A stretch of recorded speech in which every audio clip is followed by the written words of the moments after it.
Mida sa tahaksid, et aprilli ja lugeja kohtumisest sünniks? Hmm. No mu esimene mõte on muidugi see, et kas mul on üldse õigus midagi tahta, et et eks raamatul on nüüd oma elu. Aga kui ma selle peale mõtlen, et eks ma ikka sooviks, ma arvan, et midagi sarnast, nagu ma ise olen kogenud, kohtudes raamatutega, kus on midagi, mis läheb mulle korda või muudab natukegi midagi minu sees, paneb mind millestki teistmoodi mõtlema või lihtsalt annab mingi hea kogemuse või impulsi, et loodan, et tekib dialoog.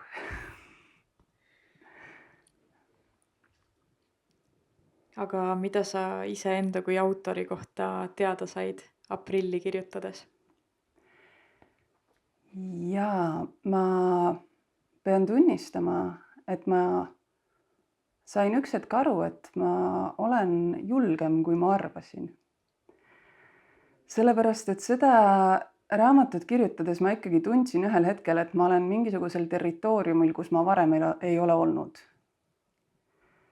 Ja ma ei saanud päris täpselt aru, mida seal teha või noh, palju ju tuleb ka, ütleme, mingitel perioodidel näiteks, et tuleb ka selliseid palangulisi tekste, mis tegelikult osutuvad sellisteks elulisteks vahetekstideks, et neist ei saa kunagi raamatut, aga nad on sellised noh, lihtsalt vahepunktide märkijad või.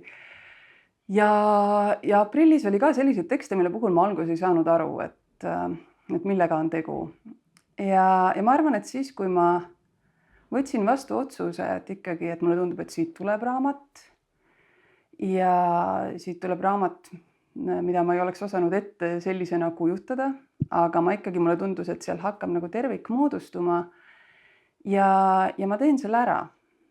Et isegi täpselt teadmata, mida ma teen või noh, et see üsna viimase hetkeni see raamat ka nagu joonistus, kuigi see on nagu mul varasemate raamatutega olnud ka nõnda, et umbes noh, ma ei tea, 2 nädalat enne trükki, et siis, kui kujundus on juba enam-vähem paigas, et siis ärkab mu sees selline karakter, kes siis hakkab tegema sellist viimase hetke suurpuhastust.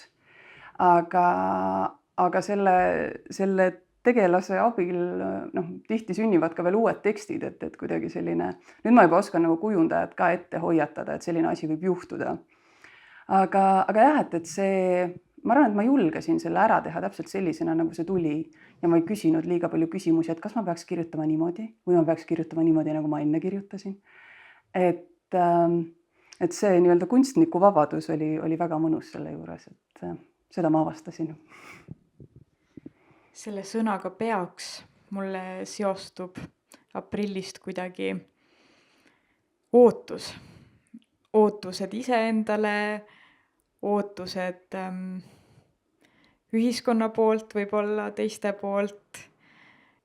Kuidas sina leiad seda tervislikku tasakaalu nende ootuste vahel tantsiskledes, selles mõttes, et kui üldse endale mingeid ootusi ei sea, siis on ju raske midagi saavutadagi, aga samas tahaks teha omas tempos. Ja see viimane on minu jaoks võtmetähtsusega. Et ma arvan, et minu jaoks või minu elus kuidagi väga suured muutused sisemiselt algasid sellest, mis viisid ka mitmete väliste muutusteni lõpuks või keskkonnas siis toimuvate muutusteni. Algasid sellest, kui ma ikkagi tundsin, et ma tahan võtta aega, et süveneda. Et mul on õigus sellele, et mul on õigus teha asju omas tempos. Ja ongi mõtteid, milleks sa vajad mitmeid päevi, et need lõpuks välja mõelda, et kuidagi sellise jõu leidmine, et see käivitas väga, väga paljud teised muutused. Aga ootuste osas, et jah, ma arvan, et ootused, mille täitmise poole nagu tasub püüelda, et need peaksid ennekõike olema kuidagi inimese loomulikkusega kooskõlas või. Et me tihti püüame, meil on ka täiesti pähe õpitud unistusi või näiteks unistusi, millesse me oleme jäänud kinni. Et võib-olla kunagi 25-aastaselt ma tahtsin seda ja see käivitas mingid protsessid, mis on toonud mind olulistesse kohtadesse, aga ühel hetkel vaadata üle, et kas see on ikkagi see nagu, mida ma soovin täna ka või täna minu loomulikkus või tegelikud vajadused on hoopis midagi muud.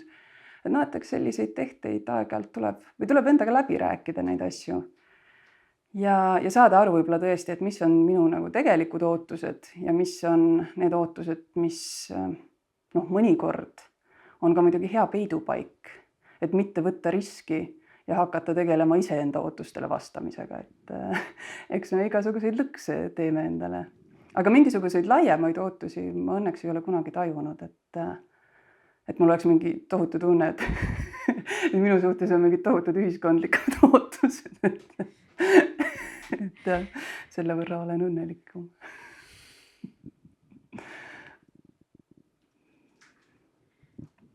Aga kui sa ise loed, millised sinu ootused on lugemiselamusele? Selles mõttes, et milline tekst peab olema, et ta sulle mõjuks?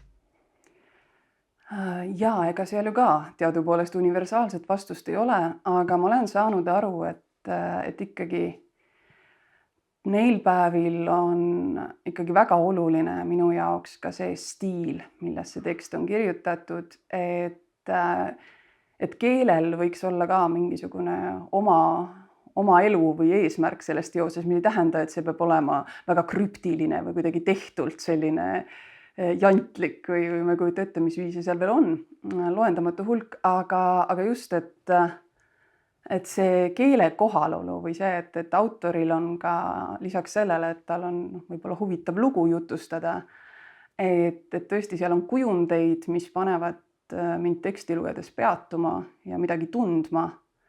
Et see on nagu jah, selline nulltasand, ma arvan. On mingi selline ütlus, et leia see, mida sa armastad ja sa ei pea päevagi tööl käima. Aga minu meelest see võib ju olla ka vastupidi, et kui sa kogu aeg teed seda, mida sa armastad, siis lõpuks sa saad aru, et sa ei puhkagi. Kuidas sina oled selle enda jaoks lahendanud, et kas kirjutamine on sinu jaoks ühtlasi ka lõõgastumisvõimalus, hobi või on see juba täitsa tõsine töö? Ja selle küsimuse esimese poole osas, et jah, siis kui ma hakkasin andma loenguid Kunstiakadeemias, siis ma puutusin kokku esimest korda täpselt selle teise variandiga, et seal ka tihti öeldakse, et leia see, mida sa armastad ja sa ei puhka enam elus päevagi. Et ikkagi need asjad, mida me teeme missioonitundest ja suure pühendumusega, et seal on nagu keerulisem seda piiri tõmmata. Aga kirjutamise osas, et see, mis ütleme, kui rääkida konkreetselt teose kirjutamisest, et see, mis viib ühe teose sünnini, et see on ju tihti ikkagi väga-väga palju pikem protsess kui kirjutamise aeg selle sees. Ja ma arvan, et kunagi ma võtsin selle mõtte ühest Jan Kausi intervjuust minu meelest see, et tema ütles, et kui ma ka näiteks mingisuguse teose loomisprotsessis, kui ma jalutan, siis ma ka tegelikult kirjutan. Et need mõttepausid ja teiste kunstidega kokkupuuted ja lihtsalt vestlused inimestega, et see sisemine fookus on kusagil selles protsessis, aga selle kirjutamise sisse nii-öelda mahub väga palju muud ka, et selles mõttes minu jaoks kirjutamine ei ole olnud, ütleme nüüd ilukirjanduse kirjutamine või luule kirjutamine ei ole olnud selline töö, et kell heliseb hommikul 5:30 ja pean hakkama peale, et kuigi hommikuti on väga mõnus kirjutada. Aga võib-olla üldse, et suuremas plaanis ka, et ma ise tunnen, et ma olen kirjanduse kontekstis, ma ei olegi väga sellele kunagi mõelnud niimoodi, aga võib-olla teistes kontekstides, kuna kõik minu tööd on olnud kirjandusega moel või teisel seotud, et ma ühel hetkel sain aru, et ma olen peaaegu täielikult nagu vabanenud sellisest mõistest nagu karjäär. ja siis sealt kuidagi hakkabki välja kasvama see, et mida ma soovin mingis hetkes teha, mida oleks vaja teha ja mida ma olen võimeline tegema selles hetkes ja niimoodi neid komponente kombineerides siis see argipäev ja pühapäev kujunevad, et Muuhulgas sa oled andnud ka loovkirjutamise kursusi, mis keskenduvad perekonnaportreele. On sinu jaoks sealt välja joonistunud ka midagi sellist igiomast, mis siis kirjeldab ühte Eesti perekonda? ja see on suur küsimus ja ütleb, et et ma ei ole, küll korra ma olen teinud ühte sellist perekonnalugude formaati ka väljaspool Eestit, et lihtsalt see võrdlusmaterjal võib-olla ka annaks selle aluse, et saada aru, et mis on siis see tõeliselt eestlaslik. Aga üldiselt, mis puudutab perekonnalugusid või siis üks asi, mis on universaalne, ma arvan, on see, et ega igas perekonnas on väga palju lugusid ja pinge tekibki seal, kus inimeste lood lähevad vastuollu. Ja see on ka miski, mis on täiesti, mis on üldinimlik ja täiesti ootuspärane ja tavaline, et niimoodi see võibki jääda, et meil on ühes peres kujunedes ja koos kasvades, meil on sellest täiesti erinevad kogemused ja selle rahu saab teha enda sees ja ma arvan, et selleks on ka selline loominguline lähenemine väga hea, et see on võib-olla üks aspekt.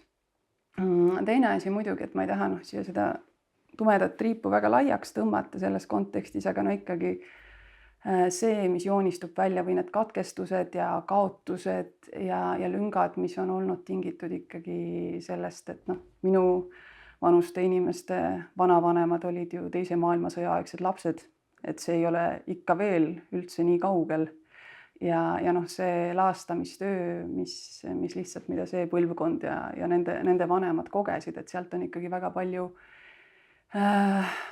parandada ka selles mõttes, aga teistmoodi ka võimalus väga palju mõista seda, et ütleme, et miks meie vanematel ei ole mingisuguseid oskusi, mida me justkui eeldame, et neil võinuks olla või et see kõik on hästi palju ka ajastuga seotud olnud, et inimesed on pidanud tegema nii palju ellujäämistasandi valikuid, et ei olegi jätkunud ressurssi muuks, et see on üks asi, mis võib-olla tooks lihtsalt, et mitte seda peaks endale korrutama ja seda vabanduseks tuua, aga võib-olla see annab mingisugust nõtkust juurde, ja võib-olla üleüldse, et mis tõenäoliselt on ka universaalne, et mingil eluhetkel, et ma arvan, et on tervistav võtta see aeg, et vaadata otsa oma vanematele, kas siis päriselt või mõttes ja võib-olla tähendada sealt üles, et mida on saadud ja mida me oleme soovinud saada ja siis võtta see hetk ja siis võtta vastutus selle eest, et ikkagi oma elu ma loon ise. Aeg keerutab sõrmi mu juustes ja pomiseb tasa. Oota, juurdle. Ära rapsi. Veel pole tarvis ei kääre ega värvilisi paelu. Las kõik langeb vabalt, kasvab omasoodu. Jälgi lihtsalt, kuidas iga millimeeter on uus fraas, iga sentimeeter terve mõttekäik. Kõik selle, mis praegu välja kasvab, saab põimida lugudeks, saab siduda kokku, sõrmitseda sobivateks salkudeks, kõike saab kärpida ja kohendada. Isegi soengusse seada, kui soovid, kui selleks on õige aeg. Aga praegu on väljakasvamise aeg, on kuulamise aeg. Sina oota, õpigi lihtsalt ootamist. Sinu kord ju alles tuleb. Praegu on minu kord ja mina olen ootamise aeg. Ma olen see, mis eelneb juhtumisele. Mina olen paus enne puhangut. Ära riku ajavoolu oma närvilise värelusega. Ära püüa suuri saladusi mõistusele allutada. Imelik naine. Ära aja oma pead asjata veel rohkem sassi. Pigem lihtsalt kammi tasapisi ära